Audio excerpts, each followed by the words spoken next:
Watkins. My name is Dr. Boyce Watkins, and I'm here with my lovely wife, Dr. Alicia. How you doing today, babe? I'm all right. How you doing? Well, you know what? I guess today is going to have to be called our COVID edition Oh, because we've had a little we've had a little quarantine adventure this week. okay. Do tell, boys. You tell. Yeah. So I've been locked away for a while because I got after our trip, and we told everybody about our trip last week, and a lot of you all were tuning in when we went out of the country. And during that time, I was healthy as a horse. Everything was great. We had a wonderful time. And then dun dun dun dun, and then that's when the Rona snuck up on us, and there we are on the trip, and that's been my whole week. What's the week been like for you? Well, I mean, it's been very confusing because I don't understand. Like, we were all in each other's space, in each other's space, all Mhm. together. Look at those pictures. Okay, and how is it that you got coronavirus and I didn't? I don't know. I guess you got those strong African genes or those Gary, Indiana genes. I have no May- idea. It's Maybe crazy. women in Gary don't get sick. No one else has it in the house. It's just you, boys. Yeah. But it's actually not been so bad. It's been a relatively decent week, and also I want to as we begin our conversation today, I want to welcome everybody to Pillow Talk with Dr. Boyce and Dr. Alicia Watkins. My name is Dr. Boyce Watkins. I'm a finance professor and also a black man, and my wife is a beautiful black woman who happens to be a full professor of social work, a licensed therapist, and also an individual who cares about her people as well. And so we like to have intelligent conversations against our pillow typically, but we're not against our pillow today since I'm in quarantine. Shout out the city that you guys are from. Shout out the city that you're from. And we're going to definitely jump into today's topic in 1 second. And I see Carolina already has some comments up here, and I see that in Rashida and Hector. And somebody says, seen the video titled in the session, by far the lowest I've seen anyone stupid. So, okay, I don't know what that means. Anyway, so welcome to everybody. Welcome to all the intelligent black people. Welcome to all the people who love black people. Welcome to all the trolls who are sleeping in their mama's basements on a regular basis. And welcome to everybody to Pillow Talk. So I see Jacksonville, Cleveland, San Antonio, LA. I see a lot of you from different parts of the country. Let's see, Phoenix, Raleigh, North Carolina, Fayetteville. All right. And let's hop into our topic. Hit the thumbs up button. Thumbs up, thumbs up, thumbs up. Okay, so how many of you saw this story with this woman who we'll give you some background on it. We did a little research on it, and apparently there was a sister who got so mad at her lying ass, cheating ass boyfriend that she decided that she was going to videotape herself throwing his dead mother's ashes into the river. There was a big reaction about it on social media, and I don't know what his dead mama did to her, but it was really interesting. So what do you think about that, Alicia?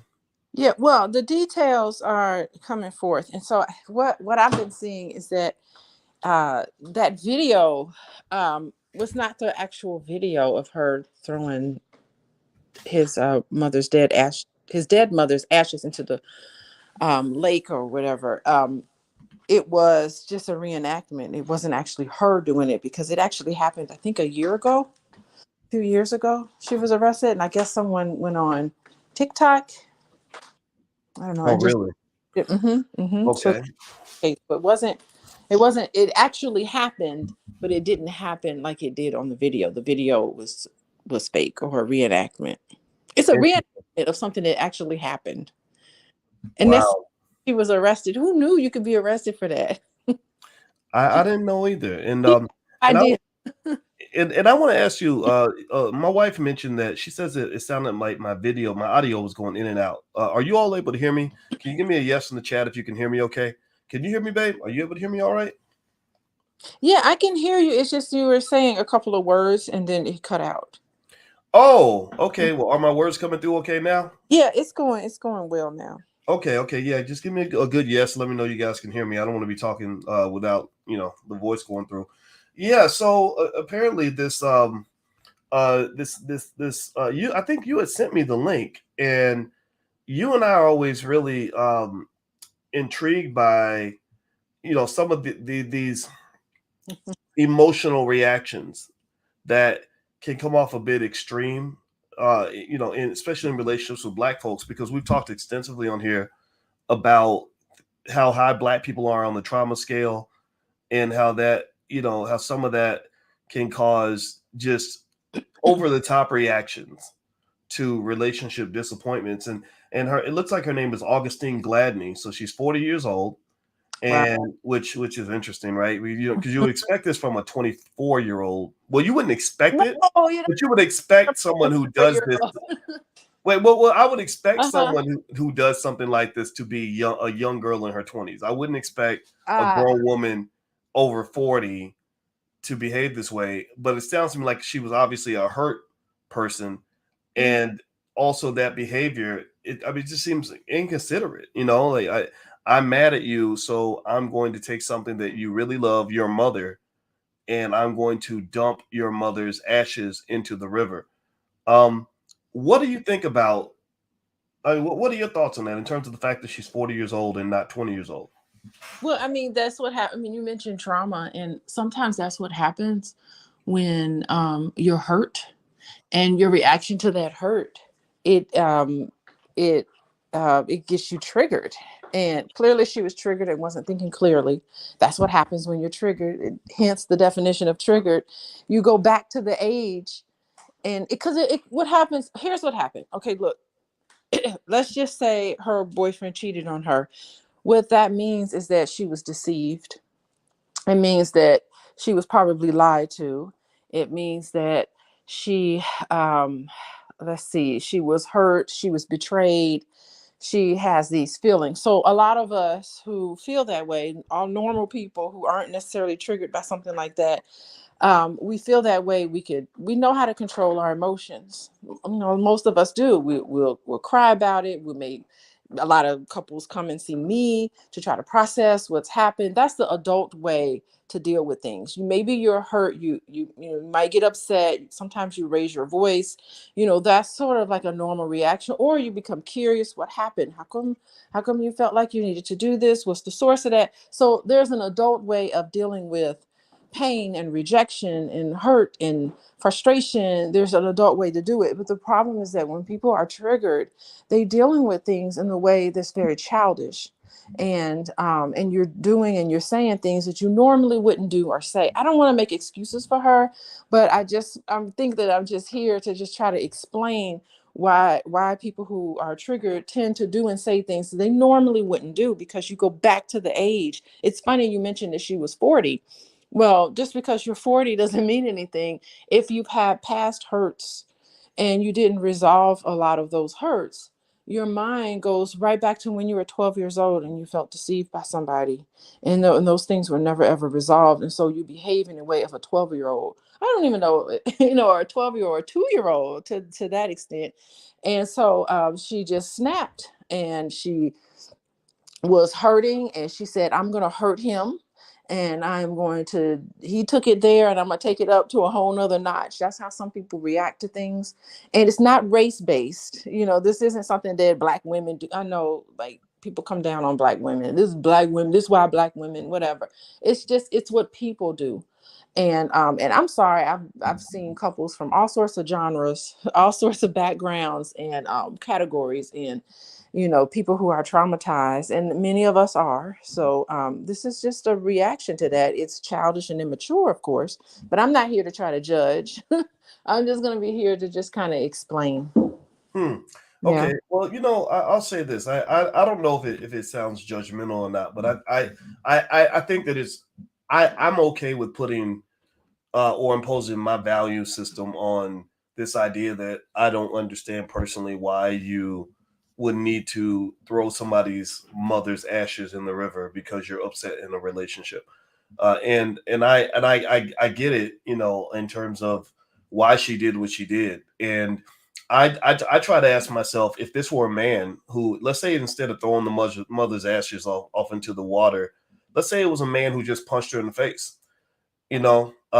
Society does not spend any time. No one spends any time saying, you know, did he punch her in the face because his feelings were hurt? Like, what led him to punch her in the face? Right? No, we don't do that. We say you beat a woman. There's a penalty for that, and whatever issue, whatever hurt feelings you had that caused you to hit that woman, you're gonna have to work that out on your own. You should have, somebody should have taught you how to put your feelings in check. Somebody should have taught you how to handle your emotions in a mature way. Now we're going to teach you a lesson that we don't care how mad you are. We don't care how unjust things are. We don't care how many convictions in the court of love that you feel like you deserve. The reality is that there are boundaries of acceptable behavior. Like you can't go in and decide, or because I felt betrayed, or because all of us have felt betrayed, all of us have had something taken from us.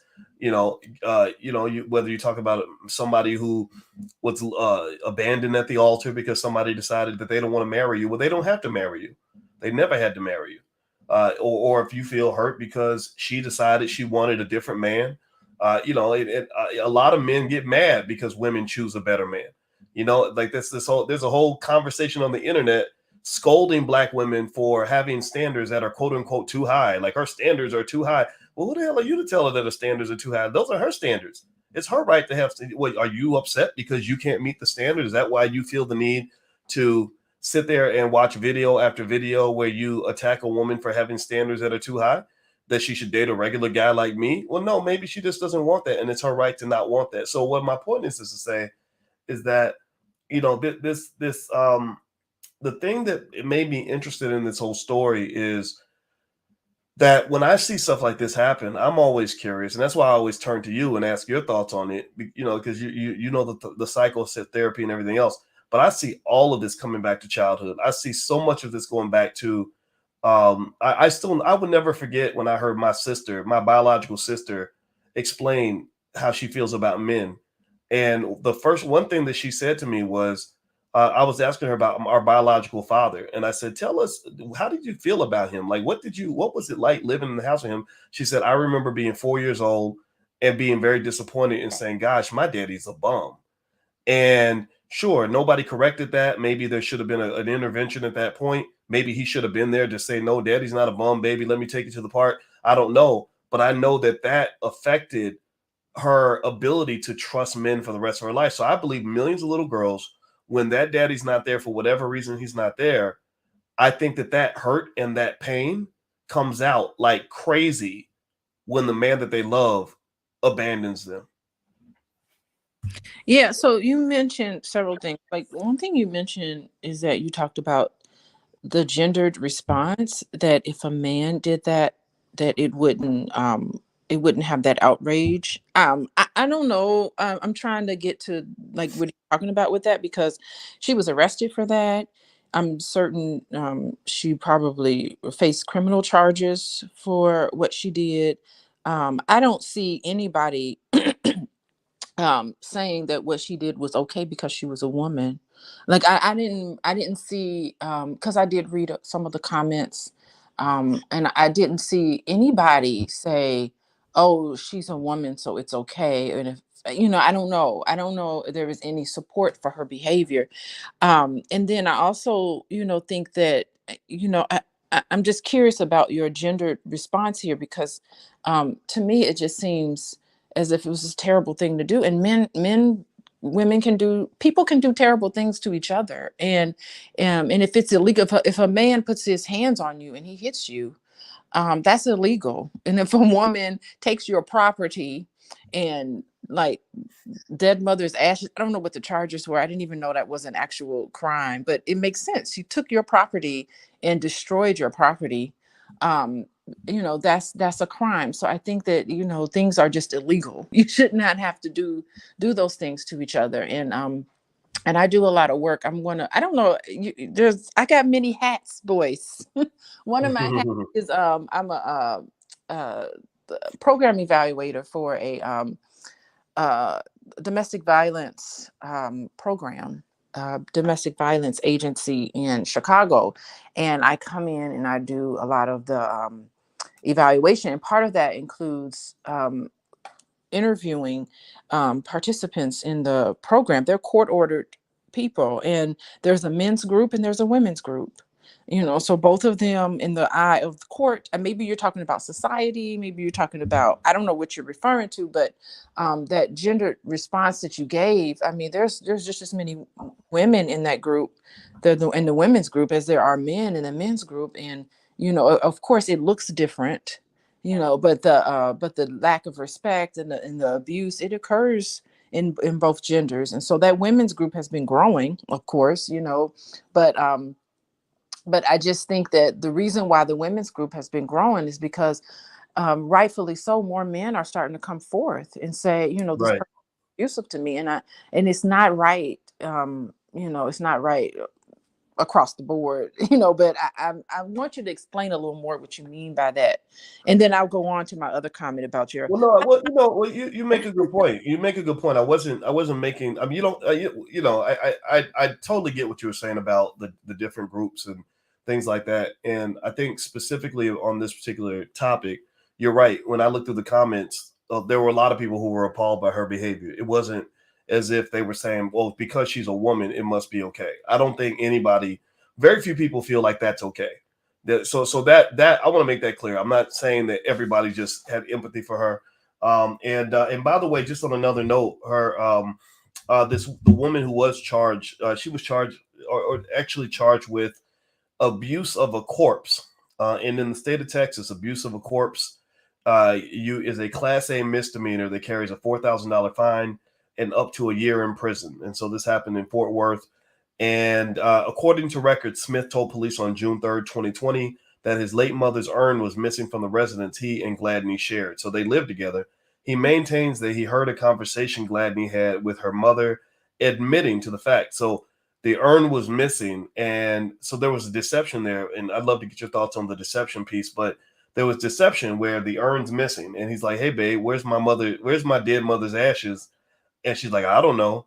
And lo and behold, he overhears a conversation between this woman and her daughter. So later, Smith says Gladney texted him and also confessed to what she had done. Police advised Smith to collect all text interaction with the woman as evidence. And then there was that video, which I'll show everybody on screen in a second, of some woman throwing somebody's ashes off a river. And apparently this is just a reenactment. But if you want to see the reenactment, just for whatever reason, I'll show it to you. But overall, that's kind of how it went down. So I agree with you. I think that people have matured when it comes to domestic violence. I think that they understand, that women can hurt men too. And I'm glad because there are a lot of men who get hurt. And I think that part of some of what you're seeing online in terms of the weird, movements of men and women are driven by frustration. I can see women that are upset because they feel that they aren't heard, and a lot of men don't feel heard.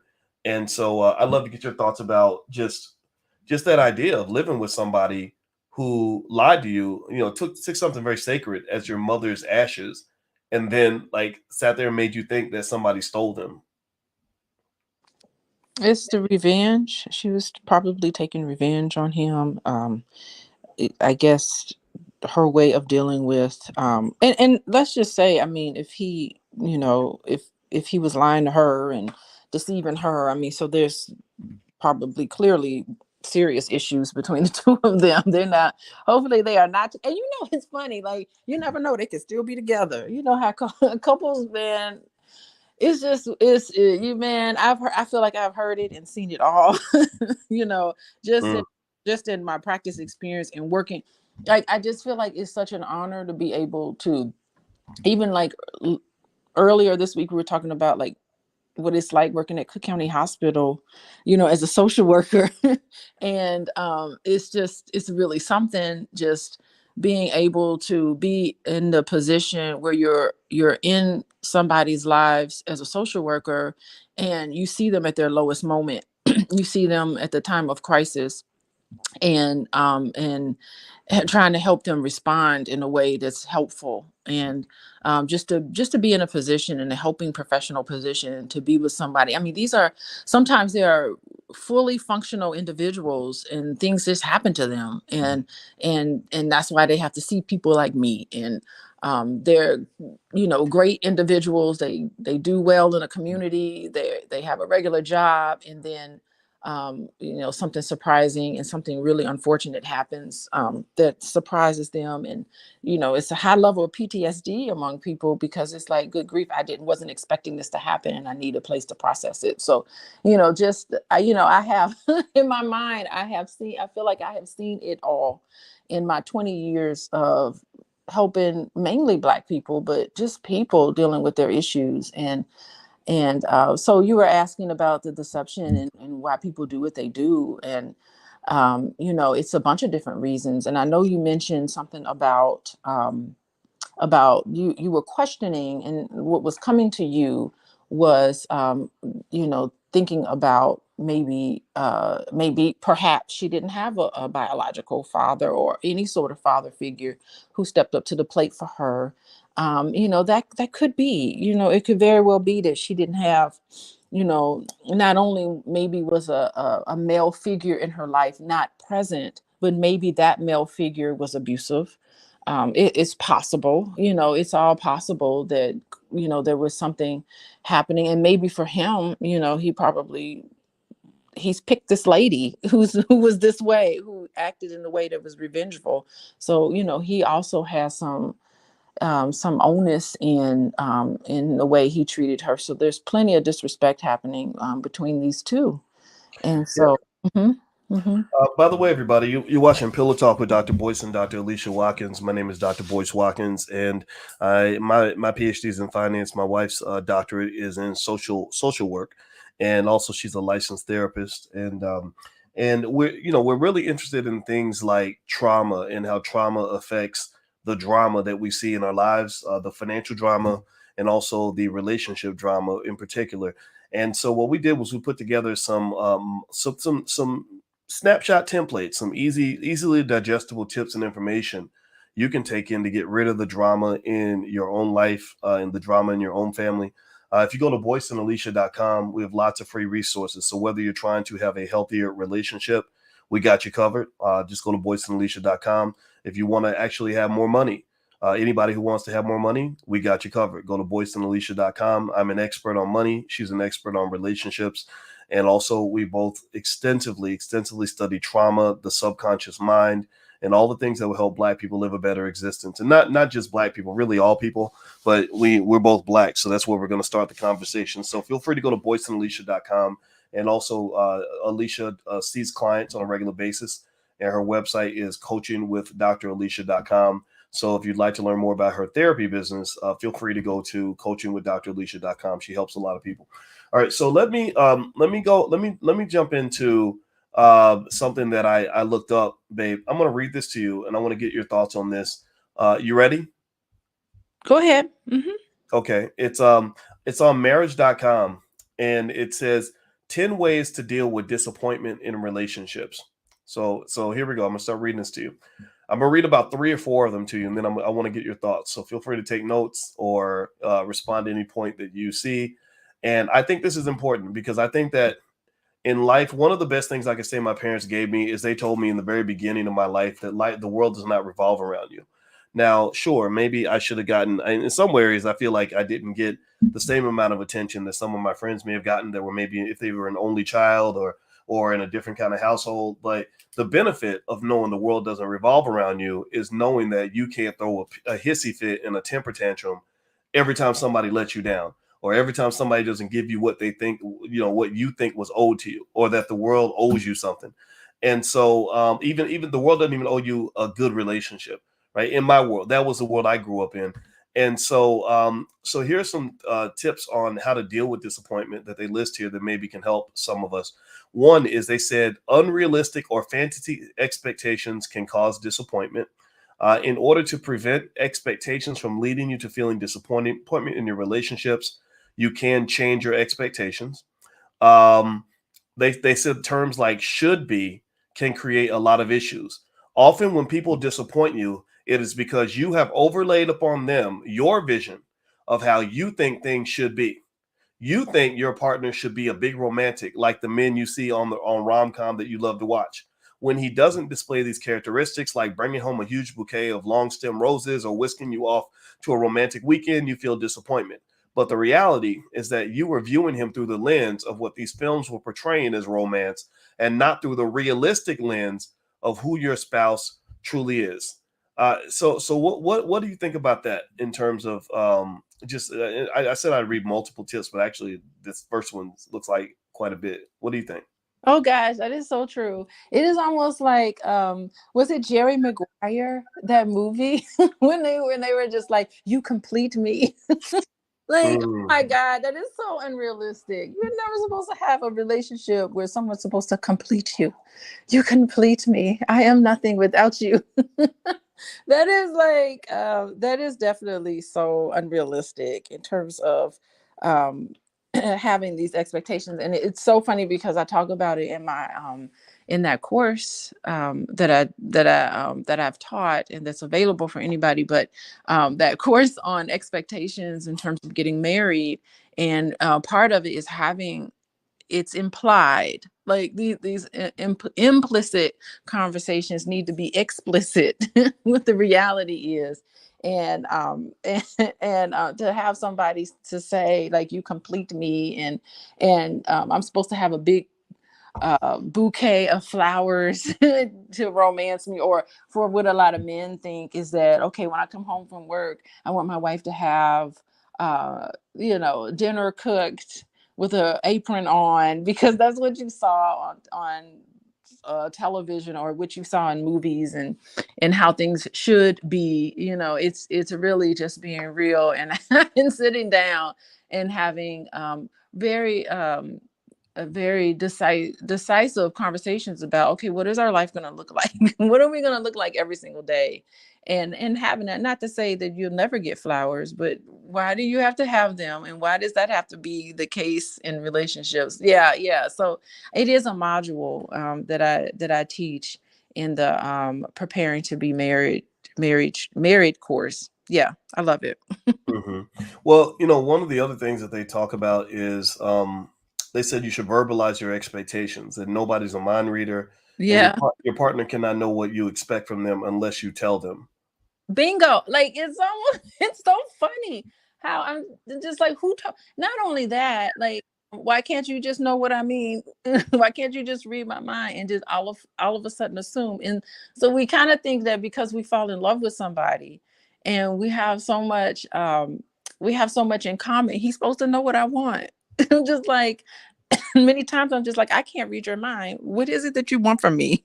Tell me exactly what it is. And yeah, it's that again, making things explicit. And it's nice when you're first dating, because you're noticing all of these similarities, and you have, there's neurological things happening in the brain when you fall in love with someone, and you're just like, we are the same, we complete each other, and you have these ideas. And then you're it's unrealistic to think that someone is supposed to read your mind. And it's so interesting because you brought up the fact that you didn't get the attention that you felt that you needed.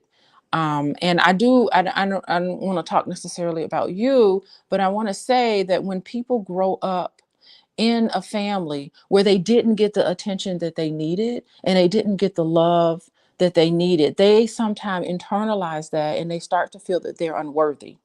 And so when you are in relationships and you have a need, sometimes it's very difficult to vocalize your need to a partner, because you weren't able to vocalize your needs as a child. And you were dismissed, and you were put aside, and you were made to feel unimportant. And you say, you know what, well, if my needs and my thoughts aren't important, then I am unimportant. And when you get into relationships, you do expect somebody to just read your mind, because you never had a responsible adult, usually a parent or a mom or a dad or someone in your life that was able to respond to you. And that's why it's so important for all of us, Right. to grow up in a loving environment. Because why is it so difficult for you when you're an adult to express what you really want and need? Well, you haven't had any practice in doing that. And you've been dismissed and put aside as a child. And I think we as Black people need to really stop and listen to our children and what our children really want and really need. And it's so important. Their feelings are so important. their thoughts are important. Not to say that they run the household, but there's a way for you um to convey to someone that they're important and not have them take over and not have them be the only center of attention. But it's very important for them to know that they are important, so that when they become older, they can be in a relationship where they're able to say how they think and what they feel and what they need from their partner. And I see a lot of people in my office that can't do that because they have that sort of background. Okay, okay. And one thing they were saying is so the reason I brought up this way to deal with disappointment is because when I see somebody who decides, okay, because I'm disappointed because you cheated, and cheating is kind of the number one thing that men get found guilty of that leads to like probably 80% of all these divorces and stuff, or it's somewhere in there. It's usually in the divorce papers somewhere.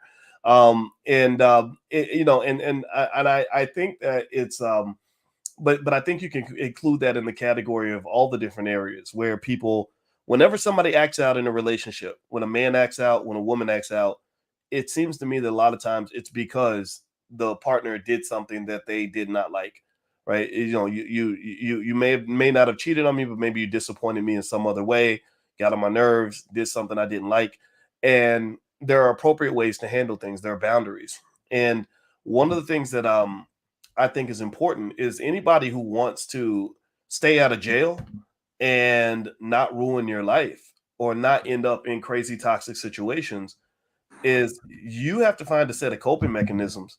You need to learn how to woosah in there. Like there's this idea. I mean, I remember when you and I were back at Indiana University, and there was some guy who lived in California who was upset because his girlfriend, who was attending IU with us at the time, she had decided to date another guy. So this guy traveled all the way from California and killed her in the dorm. And you know, he was probably a guy who felt like, how could you do this to me? You can't do this to me. This isn't right. You know, and maybe it wasn't right, but it also wasn't appropriate for him to respond by harming her. There's nothing you can't Mhm. do. The only thing you know how to do, or only thing you're able to do, in my view, is either accept it or walk away or do something, right? And I remember thinking about that, you know, when I was younger with relationships where stuff would just happen and people would just do you dirty, just do you wrong. And I do business all the time with lots of people to this day. And you've seen it up close where I did a deal with somebody. I did everything I was supposed to do, paid them tens of thousands of dollars or whatever. And then they just decided that they didn't want to do what they were supposed to do. And I would be mad. I'd be furious. I'd want to go and kick somebody's butt. But then there's a point where you say, you know what? The best you can do is pack your stuff and move on. The best thing you can do is take all that energy, you know, and this is true, I think, in relationships and love. When you get to that point where you start to feel possessive over another human being, like you start to feel like, okay, that's got to be my woman. That's my woman. Ain't she can't be nobody else's woman. She can't be with nobody but me. That limits you. You're not going to be able to see all the great women that are out there for you because you're focused on this one woman you can't have. And the best thing you can do, in my view, is find some way to take that energy. I'm talking from personal experience here in terms of what I had to consciously learn how to do is, and you got to take that energy and pour all that energy into getting as far away from that situation as you can, moving on as fast as you can, getting as Mhm. far away from that person as you can, and moving as quick as you can to the whatever next good situation that God has in store for you, because that sort of resentment, bitter, stuck behavior, you are blocking every blessing that the universe has in store for you. Do not get into that petty mindset because you will block every blessing that God has thrown at you and you're going to put yourself in the depths of hell. Okay, yeah, you mentioned about uh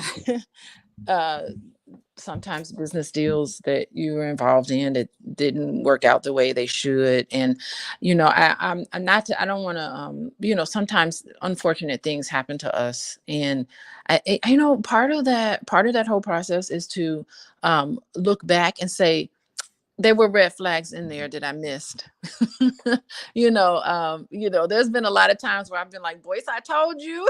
Like, what did I miss? What is it? It's being able to have that sort of ability because people tell you who they are. They always tell you who they are. And what is Maya Angelou said, you must believe them when they tell you who you are. Little Yep. girl. And you know, you can't not tell who you are. And so it's that trustworthy behavior. When you see that, like, that's them telling you who they are. They're just somebody that you can't trust. And so when you're in a business deal, of course you can be blindsided by things, but you look back on that and say, golly, there were red flags that I missed, that this person did me wrong. I gave them a chance. And you know, sometimes it takes a little bit of discernment. And then you have to say, God, why did I miss that? You know, that's what I always do. When some people, there have been people who've done me wrong or whatever, and I'm not going to kill them or do something awful to them. You know what? Actually, it's mentioned. You said move on. When people do me wrong, I really do pray for them. I pray. I want them to have, because I want to forgive them. Like, I try to get into forgiveness where I'm just like, okay, I'm gonna pray for them. I wish them the best, and in life moving forward. And they're out of my, and I'm thankful, always thankful. Okay, this person showed me who they are. I'm going to believe them, and I'm going to first reflect on that experience and say, what did I miss? What is it that I missed? What did I miss? You know, to process it. And then second, I'm like, you know what, goodbye to you in this situation. I wish you well. And I Well, always do that in those situations. Hmm. by the way, everybody, if you could hit the thumbs up button, thumbs up, thumbs up, thumbs up, share, subscribe. You're listening to Pillow Talk with Dr. Boyce and Dr. Alicia Watkins. My name is Dr. Boyce Watkins, and I am a financial scholar. My wife is a social work professor, and we like to help people. We love helping our community. And if you want to know secrets to a drama-free life or ways to deal with the trauma in your life so that you can have the success that you want in your life, in your relationships, in your finances, and everything in between, there are free resources at boyceandalicia.com. So feel free to go there and get on the email list. We want you to be smarter. And we also know that you can't build anything in your life if you've got drama everywhere. If you're fighting with your partner, if you're fighting with your cousin, if you're fighting with yourself, if you haven't overcome some of the issues that you've had. Kendrick Lamar in his last album did a great job of expressing the fact that Black people, a lot of us need therapy. And so we want to help with that. So if you guys want to have an interest in any resources that can be of support to you, feel free to go to boyceandalicia.com. So let me jump in and add to the point that you just made, babe. I want to throw in something. I don't have any formal degrees in relationship stuff, so I need everybody to know that sometimes I end up just being a guy who I come in with Uncle Boyce mode, which some might think it sounds like I'm talking out of the side of my ass, but so you can take it with a grain of salt. But one of the things I can tell you is this: one thing that I know very well is I know investments. I probably have I don't even know how many hundreds and hundreds of investments I have at any given time. I'm constantly investing. Financial theory and investing theory is something that I have taught college students for since 1993, and I thought deeply about the things that we go through in life, but I thought about it in a financial standpoint. A lot of the things that I learned about risk affects how we view life. When you go into a relationship, you are taking a risk. Am I wrong or am I right? Give me a yes in the chat if you all understand what I'm saying. Because you talked about red flags, and I think that that's a great way to segue into risk. When you talk about red flags, what you're saying is that there were some risks there. There were some sharks in the water that I should have paid closer attention to. And now that some of this stuff has come to bite me later on, I'm now looking back and saying, "Oh my God, how could I miss that?" Or "Whoa, that was messed up," or "I should have noticed that." Right. So in general in your life, there are very few investments you're going to make that are more important than your investments in relationships, your investments in people. I mean, seriously, I've invested millions of dollars before, but I can tell you that there's no investment I've ever made that's been more impactful than the investments I've made in terms of who I choose to have around me, how I choose my friends, how I chose my wife. I have a process, and the process I use to decide whether or not I want to take a chance on marrying Alicia isn't that much different from the way I might decide if I want to go into a certain business, because marriage is a business. It's a legal contract. There's financial implications to all of it, right? So Oh, and love is not enough. Love is not enough to marry somebody. yeah, love is not enough. Love ain't enough. It ain't A nice necessary. booty ain't enough. Good sex ain't enough. It's necessary. It is necessary, but it is not enough. All that stuff matters, and you can enjoy all the spoils of the relationship, but if you the only thing, if you choosing your partner based on one set of criteria, just on what they look like, are you asking for trouble? And one of the things I know about investments is that when it comes to investing in risk, is you have the knowns, the unknowns, and the unknown unknowns. So if you are deciding to make an investment in another person and you're not investing money, you're investing something much more valuable than money. You're investing your life. You're not investing dollar bills, you are investing your mental health. You're not investing something that's going to appear in your bank account. You're investing your physical health. You're investing so it's time. You can't get the time back. You spend 5 years with a loser. Well, you can't go back and get that time back, no matter how much you cry about it. And what I've noticed is that when it comes to the risk, you have the knowns, the unknowns, and then you have the unknown unknowns. And the third category, the unknown unknowns, that's the biggest category of risk that there is. There's the stuff there's the red flags you see, right? And if you're smart, you'll take some time. I talked to a good friend of mine the other day who another brother who's in, he's in his 40s and he's a good guy, he's smart, he's an engineer. And we were talking about, he said, hey man, I met this great woman that I really like and I'm really digging her. He said, I think I met the one. And I was like, really, man, let me, tell me about her. And he told me she was 38 years old, and which defeats that whole bullshit theory about women over 35 being worthless or leftovers, all that nonsense. Like that's all stupid. Because I can tell you as a man, when I was 40, I could have dated women under 35. I had women of all ages that were interested in me. I didn't want to date a 22-year-old knucklehead. I didn't want to date a woman who who was watching cartoons when I was in graduate school. I didn't want to, seriously, I didn't want that, and me and him laughed about that. I say, hey man, I said, isn't that funny that there are people that literally have been telling people that nobody wants a woman over 35. I said, I got to a point where I refuse to date a woman under 35. Like I refuse. I was like, no, you got to prove to me. No. So anyway, put that all to the side. So we're having this conversation about this great woman. And here's one of the things that he said that was really smart. He said, man, I tried a different approach. I said, what was your different approach? He said, I took 8 months to get to know her before I ever visited her even one time. He said, I noticed that my blind spot is that if I meet a woman and she's gorgeous, I instantly am attracted to her. I said, yeah, because there's a whole bunch of psychological theories that basically say that love is it is like a drug. It literally distorts your reality. And when you are attracted to somebody and you have lust to a woman and she's looking good in that dress, you overlook almost everything. All the red flags that are screaming like red flag, you can't see them because you high. You literally are on that dope. You like God, like these endorphins have attacked your brain to the point where your whole reality is distorted. So he said, I spent 8 months getting to know her before I ever met her in person. And I think that's so important because that deals with that first layer of investing. When I said the knowns, the unknowns, and the unknown unknowns, a lot of people don't even have the knowns in terms of assessing the risk of their relationship because you didn't even take time to get to know that person. They met you on Tuesday and they're in your bed on Saturday. What the hell you think gonna happen? You ain't even taking the time to even know what the red flags might be because you're too busy trying to figure out how good the sex is gonna be. And then once the sex hits you, then kaboom, it's over. It's over. You're not gonna start noticing the red flags until about month 8. And after that point, by that time, that person is in your life. They have met all your friends. They living in your house. They're all up in your stuff, and you can't get rid of that person. And so ultimately, I encourage people to look at your relationships like an investment. And with every good investment, real estate or any other field, you take time to do what they call due diligence.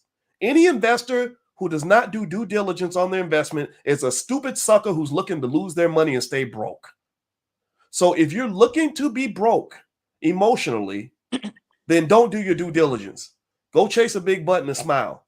Or go lay down with a guy just because he's making $150,000 a year, and don't spend the time evaluating what kind of a human being he is.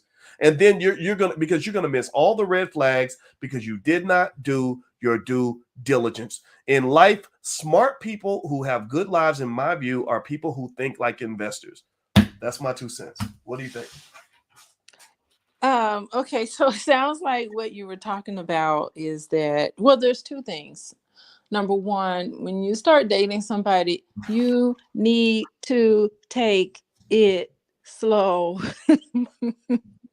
Take it slow. Turtle. Go at turtle pace before you start. And I mean, gosh, boys, how long have I known you? Almost 30 years. It took you a long time. It took you a Long time to what? long huh? Well, what, long time to propose to you? It took you a long time. Yes. I wasn't waiting on. I wasn't waiting to propose to you. I didn't think you were even an option. I If you had know. been available, I would have proposed. I would have probably proposed to you at about 30, 35 years old. But That here's would, the thing. yeah, I was available for so long when we first met. I don't yeah, even yeah. When we first met, that. I was a 22-year-old, and to be honest with you, I don't think I would have been in a position to properly respect the kind of relationship I would have had with you at that age, because at that stage in my life, timing is everything. So at the age of 22, I was Mr. Go Get It. I was Mr. Ambitious. I was Mr. Study 10 hours a day. So I was wanted to, I. I met you in the library. yeah, you did. And you were gorgeous. You were absolutely gorgeous. But I think that I don't know that I would have known what to do in a marriage and kids type scenario until I was fully ready. I just didn't. I wasn't. That was not of interest to me. I could have gotten married 1,000 times. I met women that were very nice and all that, but I had other things I wanted to do. I wanted to be one of the best scholars in the world, and that was what was important to me. And I did, and I would meet women that would become, some of whom would become very frustrated because I would say, "Oh, I'll call you on Tuesday," and I would forget, and it's because I would be working in the lab all night or whatever, and I'm okay with that. Like I'm okay. Like I don't judge anybody else's choices because I made my choices the way I wanted to Yeah, make them. you really. The thing is, it's great. I think that's really interesting. You would forget, but depending on the woman, some maybe you don't forget. Maybe you Yeah, just like, right. No, that's true too. I do believe that if a man really I'm just likes you, saying. he will make time for you. And so it's not to say you wouldn't have been. And it's all good. Let me say it again. I said it's all good. Like I've had guys forget to call me, and I'll be like, okay, you can forget to call me. It's perfectly fine. I There's somebody else that didn't forget, so I moved on. I Oh ain't yeah. gonna be the one to be putting your ashes in the water, your mama's ashes. I'm not like that. I'm just like, cool. It's all cool, and I now know you. I see you. I see you. And, I think in general, I don't believe in telling anybody like what to do and how to live their lives. I think that the dumbest thing you could do though is if you get all your relationship advice like from gurus on the internet, that's a big mistake because a lot of these internet people, some of them, they live pretty empty lives. They just pretend to be doing well so they can get you to watch their YouTube channel. But yeah, for the most part, it's they're gonna, some of them will give you bad advice, and they'll give you bad advice and you take it because it sounds good, and yeah, then but when you apply it to your own life, it doesn't actually work. And then when you find out details of their life, you find that their life wasn't as great as they were pretending that it was. Like, so to me, if I'm going to get any sort of internet guidance on how to have a certain kind of relationship, I'm going to look at your relationships, and I want to know the details of your relationship. I want to see your life. Just like if you're my fitness instructor, I need, if you are 400 pounds, you're not going to be my fitness coach. And I really think that overall that's the interesting thing that I see in terms of of choices. I've always felt that people should just make their own choice, but yeah. consider. It's so funny. I just wanted to, because before you move on to another point, I just want to say, like, um it's awful what you're saying about all of the internet gurus, and they have no credentials. They have like not studied, and it's awful because there's so many excellent professional practitioners who do great work and can give so much to society. It's just that we just aren't seen as much, and we don't have we don't have the ability to be have that shock value, to do these kind of outrageous things. It's really unfortunate that the exciting people and the people who get like all the attention are sometimes damaged in their communication and what they do. And all of us who are sitting here doing the work, the real work, the professional work, we're all kind of like putting our hands to our forehead, like, oh my gosh. Well, what you got to think about? Well, first of all, why don't you name? Why don't you look up while I make this statement? Why don't you look up and name a couple people who are good, so that we can really support them instead of just talking about the fact that they're out there. I think that we can consciously mention them, and maybe that could be something we could do on every conversation. Is mention some people out here that are doing good work. I know Tia Brown does great work with Ready Set Grow Therapy, and one of the things I'll say is that the part of the interesting thing about the Black community and the way in relationships are discussed in the Black communities, you got to remember you're literally looking at a community that's just you're looking at the ashes of dead bodies everywhere. Like their dead relationships just splattered everywhere, and there's toxicity everywhere. And for example, a lot of people related to that crazy Kendrick Lamar song, where they're going back and forth, "F you, bitch, F you, F you, F you, bitch, F you," but they relate to that because that's how their relationships look. Like their real life looks like that.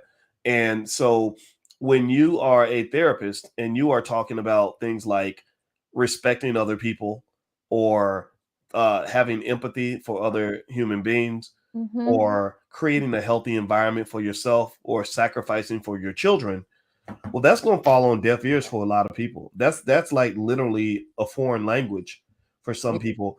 It's like talking about health food in the middle of a fat farm. Ain't nobody gonna want to hear you talking about your salad and your quinoa and your vegan lifestyle. They want to go for the cheeseburgers. They want the Whopper with extra cheese with the chitlins on the side. Because that's the stuff that ends up tasting good, and Mm-hmm. it's also the stuff that ends up killing them. Yeah, well, I mean, again, that could be a trauma response too. It's to have that comfort food, and to be able to indulge yourself in unhealthy eating habits. Sometimes that happens to people all the time, and that could be a form of trauma: the overeating, the need for this sort of level of comfort. I mean, all sorts of addictions, all sorts of addictions come from that. Uh, in terms of your eating habits, and so it is a trauma response. Yeah, I agree with that, Boyce. Yeah, yeah, yeah. I think that's what you're looking at, right? And then also remember that you have different age groups as well, right? So if you are 25, you probably can't really say a whole lot in terms of relationship advice to a 45-year-old that they need to be listening to, because a 45-year-old and a 25-year-old are just have different experiences and are going to see the world in different ways. And so if you look at for example, the late Kevin Samuels being 57, remember, there's a big age range between, say, 22 and 60. That's a 40-year gap. So there, at the very least, you can make an argument to say that a one size fits all model of relationships is not going to be appropriate, because the way that I was supposed to date when I was 25 is different from the way I was supposed to be dating when I was 45 or 50. And also, and again, I don't know about Kevin's dating situation, but I knew I was really kind of stunned by the way Kevin died in the arms of a 32-year-old that he just met, because I remember thinking to myself when I was in my 40s, I'm getting older and I don't want to die next to some 30-year-old lady that I just met the other day. And I remember specifically thinking about that because I had young women that still wanted to be around me. And I said, what if my old ass, what if I get, my blood pressure is going up? What if my old ass have a heart attack or a stroke and I need somebody to haul me to the hospital? I said, I need an OG type of woman next to me who's really going to make sure I'm straight. I need a Black woman that knows what the fuck's going on, not some lady who's going to start flipping out because I was her sugar daddy.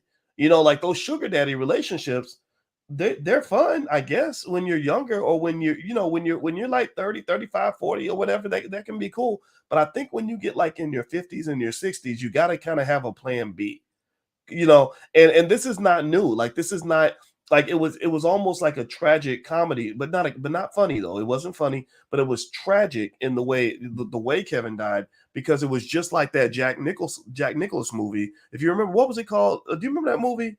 It's good. As good as it gets. Mm-hmm. Mm-hmm. Yeah, where he was like the older guy who's like, why would I, let somebody put the noose around me? I'm rich, so I'm gonna run around with young, beautiful women, and just change women like I change my underwear. And he was living that life, and he didn't want to settle down with a woman that was closer to his own age, because he thought any woman over 35 was gross, right? But yet he was like 60, and then Yeah. one day, yeah, Um, and then one day he has a heart attack, yeah. and he. I Oh, think go ahead. I think you're right, and I think his own ability. It's his own ability to. I think a lot of people have a hard time embracing the fact that they're getting older, and that's why a lot of individuals, women and men, feel like they have to attach themselves to youth because they have a difficult time coming to terms with their own progression in terms of age. And I think that's wrong. I think that you should embrace, however or whatever age you are, you should embrace that, because there's wisdom that comes to being older. Those gray hairs can give you can give you wisdom, and it's something that you're an elder to, to speak, and you have all this lived experience, and I think it makes you extra special. Not to say that when you're younger it's terrible. Younger individuals, there's benefits to being younger, but there's also benefits to being older. And so I don't want to get into the ageism thing, but I think it's just like some people have a very difficult time coming to terms with getting older. And and part of it is society, because we talked about gender. A lot of it is put on society, that men are demonized in our society in a lot of different ways, because there's a lot of women, just like the urn the urn situation that we're talking about now. Women do a lot of awful things too, but it also it comes back to how we look at people who are up in age, and do we see them as somebody with wisdom and to be respected in our community, or do we just only think youth is what's important? And that's something for us to take a look at. Yeah. Hmm. Yeah, well, I think that's an interesting point you make, because I think that definitely when we talk about the way we view women, the idea that we think younger women are more valuable because they're physically younger and more attractive in certain ways, that right there is a little bit interesting, because that's, I mean, that type of beauty is fleeting, and it's almost like, it makes women into almost like disposable napkins, that, okay, you're good till you're about 30, 31, 32, 33, and then at that point we start looking for a younger model, and we just kind of recycle out. And I think that that's kind of a huge waste in terms of seeing, the overall value that a good woman can bring to your life.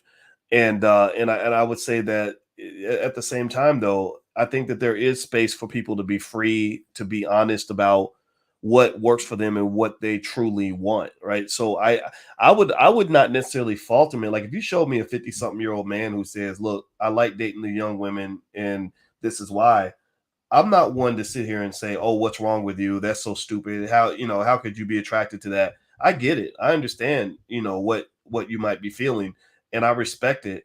I just would encourage men to not do things because that's what everybody else is doing.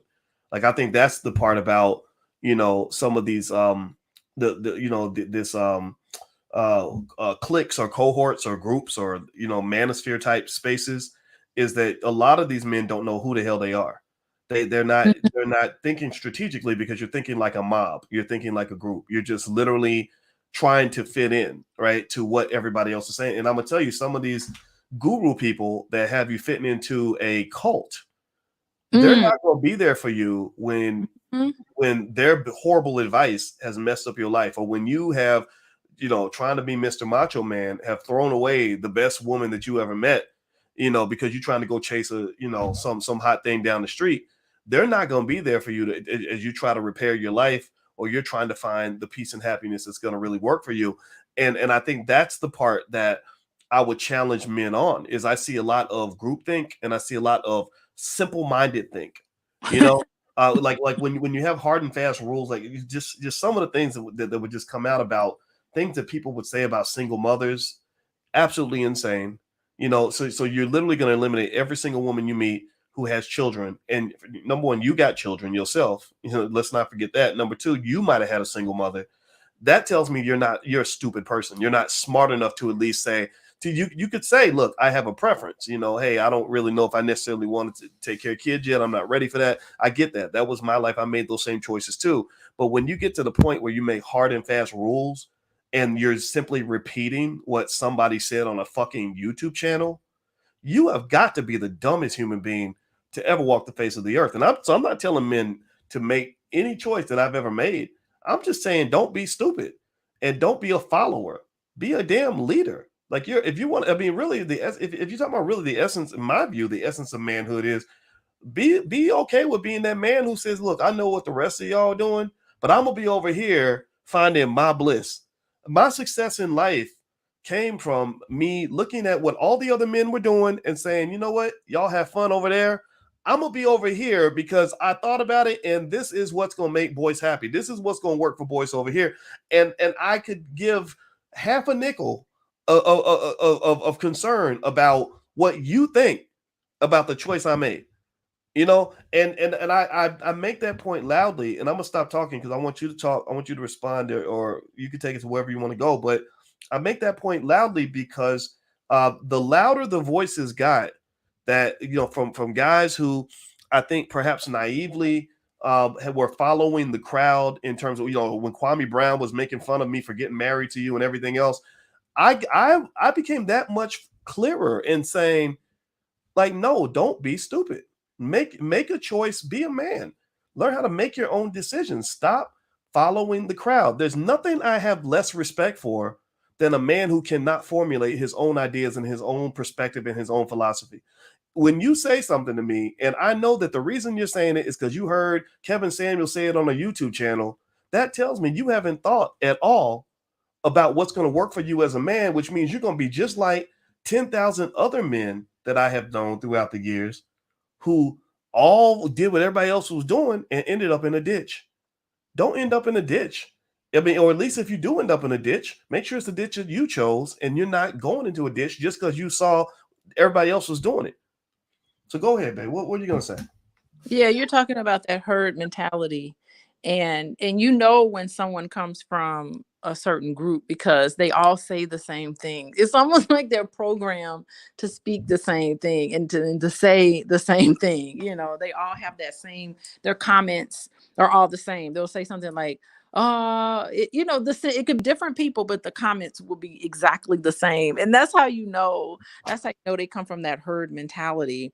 And I mean, that's just how it is. I mean, there's a lot of people that have they're just comfortable in a group, and they're not going to do any better than the people in that group.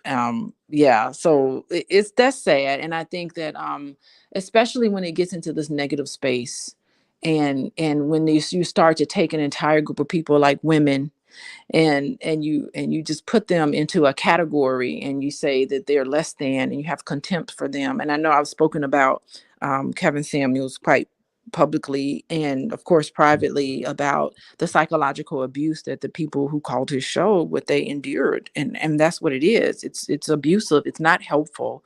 And so I think that rest in peace, to him and his family. But I hope that it can be, now our conversation can really be more constructive, and hopefully voices like ours and some other voices that want to kind of, instead of being divisive between the genders, can can be more unionized, because you can't categorize someone just based on their background. I know we talked about this, that there's many different situations and many different family structures that impact how you live your life. And you can't just say, oh, you're doing this because you're a single mother, or you're doing this because you are over 35. Like, to put people in categories like that is really demeaning. And Mm. so multiple reasons why people do what they're doing. So I'm glad you brought that up, Boyce. Good job. Good job, Boyce. Oh, well, thank you. I appreciate it. Well, you Yeah. know what? I'll say this. I think I see some questions in the chat where or comments, and Mm-hmm. someone mentioned Kevin Samuels, and they said, I don't understand why Kevin Samuels is such a threat. And I wouldn't say that Kevin was a threat. Kevin was a very intelligent commentator who had a very persuasive voice. And what I really wish I could have helped him do was have some balance with that voice. I think that you could make your point about what you believe you should do as a man without making black women the kicking, the whipping, the poster child of every opinion that you have, and then to speak as if there's nothing wrong with us as men. That literally every single problem that happens in every single relationship that involves a black woman is because modern women don't listen, modern women don't do this right, they don't do that right. And a lot of people have debated me on that, and I because I listen to the brothers, I listen, and we talk about it, and they say no, doc, he talked about men too, he criticized men too, he tore some man up on the show. And I say, yeah, but go, I want you to go and do this experiment. Here's the experiment I want y'all to do. I want you to go to Kevin Samuels YouTube channel, and actually we can do it right now. Let me see if I can find it. I don't know if anybody's doing any content on it. They should use this channel. I mean, it's a multi-million-dollar asset. A lot of people don't don't know this, but it's a very valuable asset. I mean, it's getting millions of views, so he was probably making a ton of money from it. And I want you to look at the last, say, 10 to 15 videos on that channel, last 10 to 15 thumbnails. And if he were talking about men and women equally, half the thumbnails would have a man on them where he's criticizing men, and half the thumbnails would have a woman on it where he's criticizing women. So let's look at the page. I want to make my point here. So let me show you. Let's pop it open. I don't even know. I haven't even looked at this yet. For all I know, I could end up being wrong about this. All right, so let's look. First title: Modern women are. What? Can you hear me? Yeah, I can hear. You know you're not wrong. No. Actually, I haven't looked at this yet, so I could end up being wrong. Modern women are a party of one. That's the last video that he did before he passed. Rest in peace. And it's an unhappy black woman with holding a birthday cake where she's very sad because she makes bad choices in her life. The next one, the self love of modern women. So it shows a woman selfishly loving herself. Let's see. Worst wife ever calls in for dating advice. So that's woman, woman, woman. So far, we're 3-0. 4. Worst wife ever calls in for dating advice again. Over 40 dating sucks for modern women. Next title: Conversation with the lead attorney in Miami. That one, I guess that's his special guest. I don't think he was bringing the lead attorney in to attack him or tell him that he was going to die alone or that he's that he's leftovers. Let's see. Next, modern women charge for submission. Single mother from down under has too many somethings. Modern women have to share men. Leftover women are tired of men. Bad boss Buddha chick wants rich husband. Lizzo can, but Cam Newton cannot. So I guess he's talking about Lizzo. Let's see here, and I'm not here to defend Lizzo. Y'all know that. Let's see. Here's another. Cam Newton triggers bad boss bitches. He does a live Q&A from LA. Why are modern women running away? So I'm supposed to settle for a regular dude? Like so my point is to say that this is not a channel that was balanced between critiquing men and critiquing women. This was a channel that was built in a very basic, simple way. The simple model is we're going to post up every week some image of the black woman or maybe we'll pick some woman that I can beat up on camera, and everybody can sit in the back and cheer me on as I explain that these are the people that are the reason that the men in my group can't get a girlfriend or can't get the woman that they want or have problems with their baby's mamas, right? It's because her standards are too high.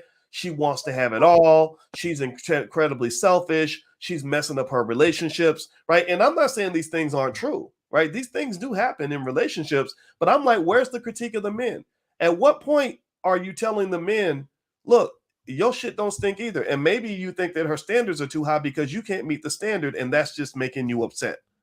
So I don't understand why that's. I mean, the worst I can think that would happen from what I just said, babe, is that there's gonna be people, because I've seen some of the weird guys. Like there's some weird guy who has, his name is O'Shea Jackson, but I know the real O'Shea Jackson. I know Ice Cube. So I'm wondering I wonder if O'Shea has his own real name or if he's got to go steal other men's names or something. But I'm sure there are guys like that who will come back, and because they get very emotional in their defense of whatever they believe in, they think I'm attacking what they're saying. I'm not attacking it. I'm saying just be a man. I'm saying be a man and understand that part of being a man means looking at all sides of the issue. If somebody just simply gets you to be a cheerleader as they're beating up on whatever you've chosen as your selected scapegoat to help you escape accountability for the reasons that you're coming up short, then to me that's no different from those feminists who say men are the reasons for all their problems. You just become the bigger bitch. That's it. Literally, like when you're yelling and you're out screaming women and saying it's your fault and you're the reason that why this and you're the reason why that. And we're holding these women accountable, but you ain't holding yourself accountable, right? But we got to hold these women accountable. Why? That's what my thing. That's what real men, like the men I know who are living their lives or whatever, are looking at this and they're like, why in the world? Like that, well, we got to hold these women accountable. It's like, why? Like, if a woman is making bad choices and her standards are too high, then let her live over that. Let her make her choices. Yeah, Why is it your job to hold everybody else accountable, but ain't not yeah, one conversation in there that I saw, not one thumbnail was about holding men accountable and saying, this is where you're coming up short too. yeah. And when I look at that, it really makes me say it's sad to see because a lot of these men are so injured. And I that's all I see. I see men who have been injured. I see that a lot of healing needs to take place with people who gravitate towards such negativity and one-sidedness in the conversation. I didn't see. Yeah, I can't necessarily disagree too much with a lot of what Kevin Samuels has said. I mean, of course, you can always find Black women or people, whatever, doing some things that are less than ideal. But the fact that he would come down so hard on Black women, and here we have an example about the Earn situation, about how she has, she was totally triggered by this whole thing, and she did something that was illegal and that was abusive, and him cheating on her, that's psychological and emotional abuse too. So whatever the dynamic between their relationship is, that there's a lot of pain, there's a lot of hurt, there's a lot of I don't want to sound like Jada a lot of, how Jada talked about how there's healing that needs to be done, but Yeah, for but sure I'm not in I'm this not defend, situation, I'm not really defending Jada, I ain't either. I ain't but defending her. That's another. We need to talk about her. She did a red table talk. That was interesting stuff there. But I just see so much injury, and to be able to just become popular off of the denigration of Black women. I don't know. Like, I feel like Black women, we have it really hard, and Black men do too. But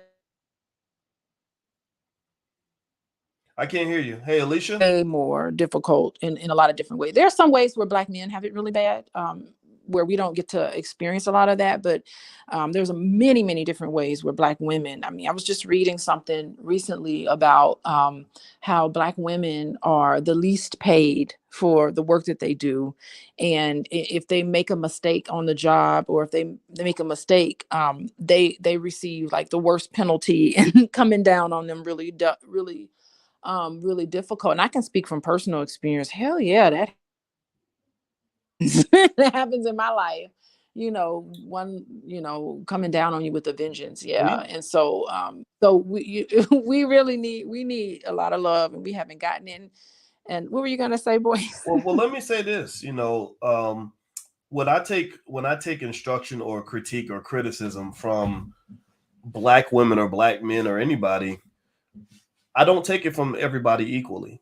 You know, if I'm going to consider letting a woman criticize me, my question would become: have you earned that right to be? Have you earned the right to criticize me?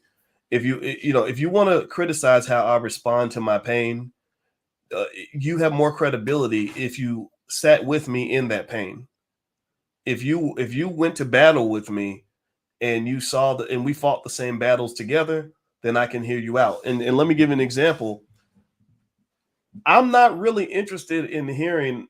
Let's say you have a black woman who marries a white man, and she wants to do a TV show where she's talking about what black men need to do better. She has no credibility to me because you're not even in the battle. You're not in the trenches with the black man. You're not fighting alongside the black man. You're not helping us to deal with the issues that we're facing. So you're really kind of trying to coach the team as a spectator. You're not participating in this game. You're just watching. You're coaching from the sidelines, and you have no credibility in my view. Doesn't mean that what you're saying can't be right, but you haven't earned the right to criticize me. And I would almost make the same argument when you talk about when Kevin was here. Kevin spoke extensively about the black woman, and you could make an argument to say he was trying to help black women do better. He was trying to make sure they don't die alone, like he did. They're trying to make sure that he's trying to make sure that they learn that their standards are too high and they got to change this and change that. Okay, I get all that. I get all that. But to me, if you are going that hard to correct black women because you feel it's your job to correct them, you're not exploiting them for profit. You're not, let's assume that you're not trying to use them to get views on a YouTube show. Then my question is, when you are on your deathbed, are you laying next to a black woman? Or were you laying next to Hortensia Cortez or whoever that lady is? Because she wasn't no African American woman. She was not black. So how in the hell are you telling me you're preparing black women for what they need to do to impress high value black men for marriage and all these other things? And you're not married to a black woman. You're not really, it doesn't appear that you're dating a black woman. It doesn't appear you have a solid relationship with a black woman. It sounds like you're laying down with ladies you met 24 hours ago who might be hookers, who are not even black. That unfortunately, the reality is that undermines your credibility quite a bit, because I would never, ever, ever let a black woman who only lays down with white men tell black men how we need to change our behavior. I would never allow that. And so if I'm not going to allow it from a woman, I'm not going to allow it from a man. Yeah. And I think that's what the community sees, and I think that's a point that needs to be made. Yeah, and even so, um, if you want to help somebody, the best thing you can do is have empathy for them. And if you want to help someone, the best thing you can do is have a positive regard for that person, a nice, honest, positive regard toward that person in a way that is respectful. It's the best way to help somebody. It's ground one on on how you help someone. And I think that the contempt and a lot of the negativity and the some of the meanness that came out is definitely a place where you just can't help anybody when you're mean like that to them. Like it doesn't work. What you're doing is you're making fun of them, and you're putting their uh their pain on display for a profit. And I think that we as a Black community, we deserve better than that. Much better to profit off of our demise and to make fun of us and put a spotlight on the worst of us and not see the beauty in us. It's almost like, I mean, it's worse than what whoever you slept with. It's worse than what any white person has ever done to us. It hurts more when it comes from us. um and I think it's really unfortunate, Boyce.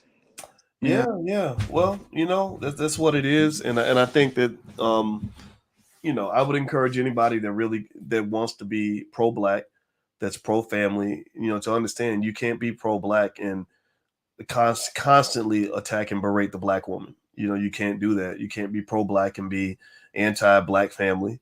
You Or know, Black man. I mean, there are a lot of people out here that I've seen talk terrible about Black men. Black man this and Black man that. Like, what is that? And I yeah. mean, I've heard awful things said about you, Boys. It's just like, First of all, most of it ain't even true. And half of it is just um it's just mean. I don't know what to say. It's just mean. It's just mean. Well, that comes with the territory. Yeah. Like every now and then I get the flare ups. The Kwame Brown types and others that become obsessed with what I'm doing, and that's really just people seeing what you're doing and they want to, I guess, imitate it or have a piece of it or whatever. And I guess that's life. And it's easy for me to just continue to be me and continue to do what I'm doing because I just truly don't care. And one thing I learned about the internet over time is that it's a place where a lot of the toxic energy tends to come out because it's nothing for somebody to just hop in the chat and make a crazy comment real quick or make a stupid comment or say something, say you're fat or you're ugly or you're Yeah, it's stupid. like, say it to me in my face. Say it to my face. They ain't gonna say it to your face. Right. Or actually, what I've done actually though, what I've done actually, where very few people take me up on it, is when Kwame Brown, for example, had so much to say about our wedding, and he had a lot to say about you. Never met me, or whatever. And then you have these weak little guys using words like simp, when 90% of them are simps anyway. It's so what I did was I reached out to him. I said, I know you're 7 feet tall and I'm not. But I would have no problem coming up to you and looking you right in the eye and having a man-to-man conversation. And we've appeared since then. We've had 2 or 3 events where we've both been invited at the same time. And each time they always ask me, they said, "So are you okay? What if he's in the room when you're there?" And I'm like, "Well, I have no problem looking another man in the eye and talking to him directly, but I'm not gonna chit chat over the internet like a little teenage girl. Like I'm not doing that. Because I'm a grown man. Like, and as a grown man, it's like I will sit down with you. If you have an issue with me, then sit down, look me in my eye, and tell me what the issue is so we can figure this out as men. I'm not caught up in the rah-rah of the internet. The internet is a place where you have a lot of people who never got respect in the real world, who suddenly are feeling like they're important people because they got 10,000 subscribers on the YouTube channel. And I see past all of that. I'm a professor. I analyze everything. I can break stuff down to a microcosmic level. So ultimately, all this is just a bunch of hoopla and a bunch of nonsense. What's real in our community is what's going on with our families, what's going on with our children, what's going on with the future of this community. And if we can eventually have a conversation, a productive conversation about that, then everything else you're talking about is basically entertainment. That's all it is. And entertainment means just absolutely nothing to me. And so, in general, the other thing I will always say too is that whenever I've had people that would go out of their way and do like lots and lots of videos, so part of it is if you put my name in a video, it's going to get you some extra views, and I understand that these guys Yeah, need the money. their whole entire platform is on. I'm gonna talk bad about Boyce. I'm gonna talk bad about this person. Their whole entire platform is trashing, Yeah, trash. yeah, yeah, or what they call it, like roasting people and stuff Uh, like that.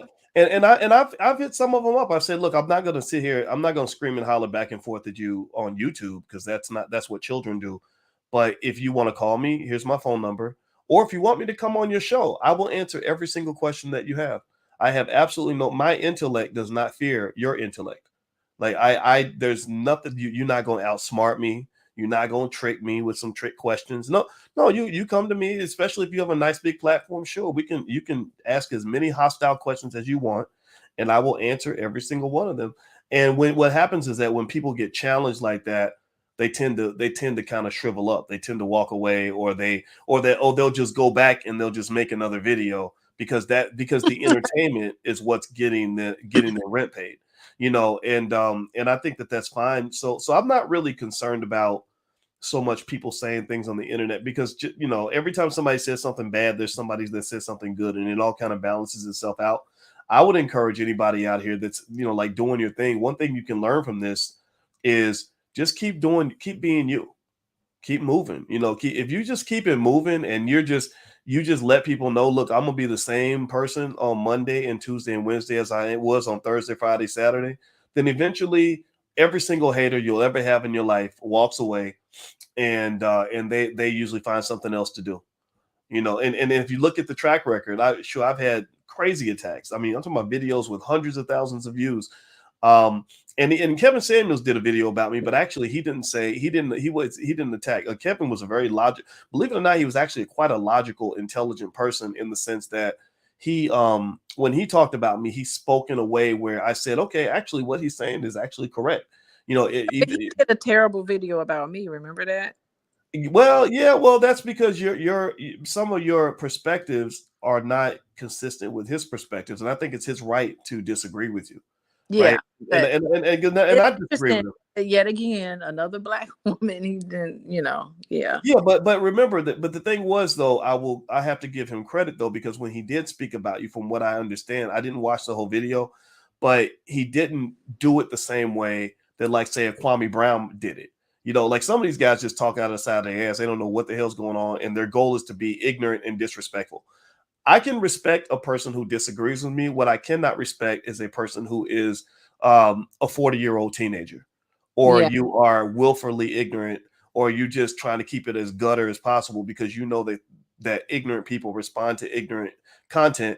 Once you start getting ignorant, that lets me know that we're just not the same. Like okay, go do what ignorant people do, get your little YouTube views, make your little money. God bless you. Maybe one day you'll be on the BET Awards. I'm not trying to get on the BET Awards. I'm trying to actually have conversations that lead us to understand the world a little bit better and to have better lives for Black people. Because remember, a lot of these people that act all crazy, they are unhappy as shit. They are Yeah. miserable people. I don't want to be miserable like you. Like whatever chaotic, vile nonsense that just came out of your mouth tells me that you must be really hurting on the inside. Like when somebody is really toxic like that, and literally they're spewing poison out of their mouth every time they talk, that means that they're walking around with poison inside their bodies that they're spewing out onto the world. I don't want to be full of poison. What am I going to do? Out poison you? I'm not trying to do that. Yeah, there's someone in the chat, SD and H99. They made a comment. Maybe one day we'll be able to profit off creative, innovative stuff over gender wars and celeb gossip. Perhaps. Of that. Well, there's really good stuff being done in the Black community. It just doesn't Yeah. get as much attention as the toxic stuff. But like right now, for example, down at the Black House in Atlanta, I was gonna go down there this week, and you and I should have both went down if I didn't have my little COVID thing.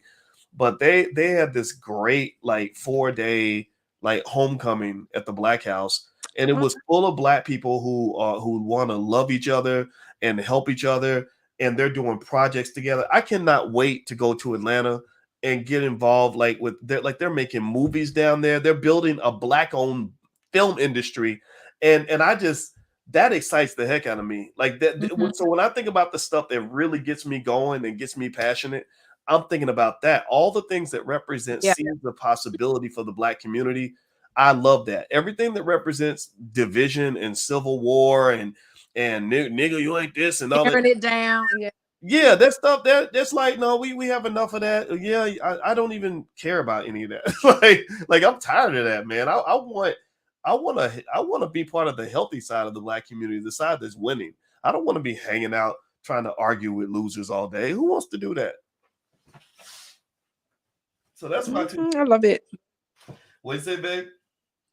I said, I love what you're saying. Yeah, more positivity. We're going to have a fun summer, boys. I can't believe you have COVID. This is like so crazy. How Yeah. What? Possible? I was all in your face. I We know. were like, I know. We were smooching. I told you supposed to have my COVID with me. We're on our anniversary trip and we were smooching. We were smooching all the way up until when you got sick. Well, how did you didn't even really get sick? You're kind of. We went for a run. Like we've been doing stuff. I just hate that. The fact that I have COVID? I know. I miss you. You're like we're apart. I can't even hardly sleep at night.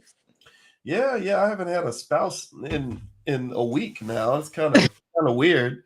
I like to have my wife back. This ain't right. This is not right. Now I'm gonna be like, I'm not even taking my own advice. I'm not being the COVID protocol, did they allow conjugal visits? There's no how does this happen? I can't even, and I'm so used to, like, I didn't realize how I'm so used to touching you constantly, just because, and then to be in a space where I can't touch you, or I have to socially distance like that. That is very awkward and very weird. But For sure. hopefully we'll be better soon. So anyway, you betcha says happy anniversary, and thank you very much. We appreciate it. And I don't have any much else to say today. We started off with our topic for today, but then as y'all know, we take the conversation wherever we need to take it. So thank you all for listening to Pillow Talk with Dr. Boyce and Dr. Alicia Watkins. And I see Lene's in the building, by the way. Lene Javette. What? Yes. In the chat. What's up? Yeah. The awesome Lene Javette. And Lene's got her Black Power conference coming up. I wish I could put the URL on the screen, but I don't have it. But I'll bring it up next time. And so anyway, shout out to Lene. We love you. She's a great friend and a great person. So if you all could, please hit the thumbs up button. Thumbs up, share, subscribe. Also, you can go to boyceandalicia.com if you'd like some free resources on the drama-free lifestyle. Lene, if you want to put your URL in the chat, I can actually pop it up on the screen so everybody can see it. She's got 29 speakers for her conference, which is an absolutely epic undertaking. Lene is just diligent like that. And also Alicia's website. I want to give you guys her information so you can follow her on Instagram. It is coachingwithdralicia.com. Alicia sees clients on a regular basis, and also she teaches a lot of classes on how to deal with your problems in your relationship. So if you've got a relationship that's kind of driving you crazy, then I encourage you to fix it, because unhealthy relationships are very costly emotionally, financially, and otherwise. And so I encourage you to make the investment in your family by getting the help that's out there. The solution is out there. Don't try to do it all by yourself. All right, guys. Well, please have a wonderful day, and God bless you. And it was great hanging out with you. And thank you, DDS, again, for moderating the chat. I respect you so much, brother, for holding it down. You will always appreciate it. And of course, I also want to say thank you to my lovely wife. I appreciate you as well. Thank you, baby. Yes. Thanks for inviting me on. I love these pillow talks personally because I get to talk to you. I know, absolutely. I'm with you. Undivided attention. I love it. Ma'am. Yes, ma'am. So next time we'll be against the real pillow. I look forward to that. Yes. All right. Well, everybody have a wonderful night, and God bless you. It was real, and we shall speak to you soon. Take care now. Bye-bye.